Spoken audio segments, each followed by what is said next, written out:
आपने देखा कि चीन की घेराबंदी के लिए हिंदुस्तान कितनी मजबूत रणनीति तैयार कर रहा है, लेकिन आपके लिए उस इलाके के बारे में भी जानना जरूरी है जहां भारत चीन के जवानों में खूनी संघर्ष हुआ। जो गलवान घाटी पिछले 58 साल से शांत थी, वो क्यों बन गई बैटल ग्राउंड, और आखिर क्यों चीन लद्दाख की गलवान घाटी में अपना अड्डा जमाना चाहता है, हमारी इस रिपोर्ट में देखिए।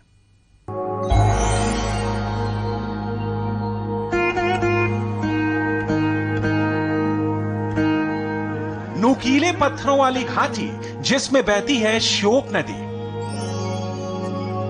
श्योक का मतलब शोक। अंग्रेजों ने इसे रिवर ऑफ डेथ का नाम क्यों दिया था?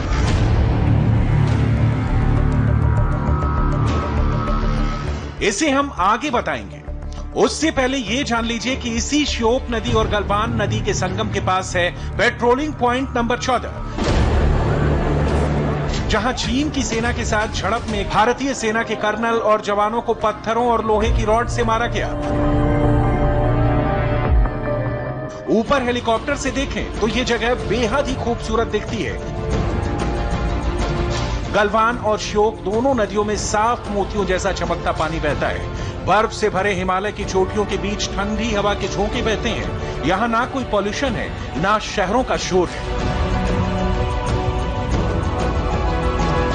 लेकिन जमीन पर उतर कर देखें तो गलवान घाटी में हमेशा संगीनें चमकती रहती हैं।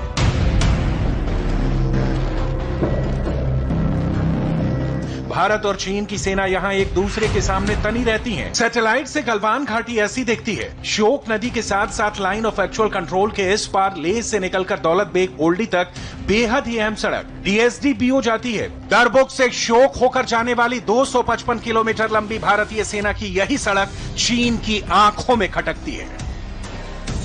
ये सड़क लद्दाख की राजधानी लेह से हेमिस मोनेस्ट्री और दुर्बुक गांव होते हुए दौलत बेग ओल्डी तक जाती है। स्ट्रेटेजिक रूप से ये सड़क बहुत अहम है। पिछले साल जब से इसका उद्घाटन हुआ है, इंडियन आर्मी के लिए अपने सैनिक साजो सामान को दौलत बेग ओल्डी तक ले जाना, वहां के सैनिकों के लिए रसद की आपूर्ति करना काफी आसान हो गया है। दौलत बेग ओल्डी काराकोरम पास के बेहद नजदीक है। 2013 में चीन ने वहां भी घुसपैठ की थी, मगर उसे वापस जाना पड़ा था। अब दौलत बेग ओल्डी में इंडियन एयरफोर्स का हवाई अड्डा ऑपरेशनल है।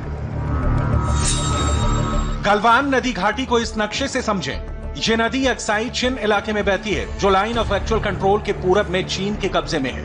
ये नदी काराकोरम रेंज के पूर्वी छोर समांगलिंग से निकलती है और पश्चिम की ओर बहते हुए श्योक नदी में मिल जाती है। श्योक और गलवान नदी के संगम से 8 किलोमीटर पीछे ITBP का बेस कैंप है। PLA का सबसे बड़ा आर्मी कैंप ह्यूटन यहां से 48 किलोमीटर नॉर्थ ईस्ट में है। चीनी सैनिक ह्यूटन कैंप से आगे 2 पोस्ट तक आते हैं, पोस्ट नंबर 1 और पोस्ट नंबर 2। दोनों पोस्ट गलवान नदी के किनारे बने हुए हैं। 2016 में ही चीन ने इससे आगे तक पक्की सड़क बना ली थी। उसके सैनिक LAC तक गश्त करने पक्की सड़क के भी आगे कच्ची सड़क से होते हुए पेट्रोल पॉइंट नंबर 14 तक आते थे, मगर लौट जाते थे। इस बार मई महीने में भी चीन की सेना पेट्रोल पॉइंट 14 तक आ गई, लेकिन इस बार वो यहीं बैठ गई। धोखा देने के लिए चीनी सैनिक कीचड़ ढोने वाले ट्रकों में आए थे। यहां आकर उन्होंने टेंट लगा लिए और लौटने से इनकार कर दिया। दौलत बेग ओल्डी तक जाने वाली DSD-BO सड़क के किनारे ऊंची चोटियों पर चीन ने भी अपने सैनिक बैठा दिए हैं। इसी के जवाब में भारत ने गलवान घाटी में मिरर डिप्लॉयमेंट किया, यानी चीनी सैनिकों की संख्या के बराबर भारतीय सैनिकों को तैनात किया गया।